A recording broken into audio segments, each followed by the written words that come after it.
तर तिकडे ठाण्यातून मुंबईकडे जाणारी मध्य रेल्वेची वाहतूक उशिरानं सुरू आहे। जवळपास अर्धा तास लोकल उशिरानं धावत आहेत। पावसाचा जोर वाढला तर कालसारखीच आजही मध्य रेल्वे ठप्प होऊ शकते।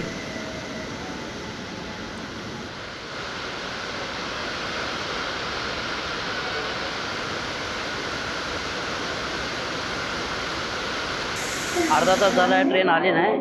आमच्या तिकडच्या लाईनीची पण ट्रेन जरा लेट आहे आणि काल तर भरपूरच लेट होते। मी अर्धा तास झालो इथे थांबलोय। आम्हाला जायचं परेलला जायचंय, गाडीची वाट बघतोय। प्रशासन काय करणार आहे? काही करणार नाही प्रशासन, फक्त शेंड्या लावतात।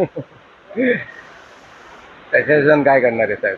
प्रशासन आपले पोळी वाजून घेत आहेत। प्रशासन आपापली पोळी वाजून घेत आहे। महिला म्हणून तर खरं सांगायला गेलं तर प्रचंड धावपळ होते की कामावर आपण जात असताना घरी अर्ध लक्ष राहतं, कारण की मुलं पण कॉलेजला जातात तर त्यांच्याकडे अर्ध लक्ष, कामावर अर्ध लक्ष, हे सगळं परत एवढं सगळं करून परत घरचं आणि कामाचं ह्या दोन्ही बॅलन्स करावे लागतात। तर प्रशासनाने याच्यावर नक्कीच काहीतरी तोडगा काढला पाहिजे की ॲटलिस्ट महिलांना तरी याच्यावर काहीतरी थोडी संधी दिली पाहिजे, थोडं काहीतरी सोय केली पाहिजे की तुम्हाला एक दिवस तरी तुम्ही वर्क फ्रॉम होम करा किंवा कामावर सुट्टी दिली पाहिजे। आता isakal.com आहे देशातील नंबर 1 ची मराठी न्यूज वेबसाईट। प्रत्येक अपडेटसाठी isakal.com ला नक्की भेट द्या।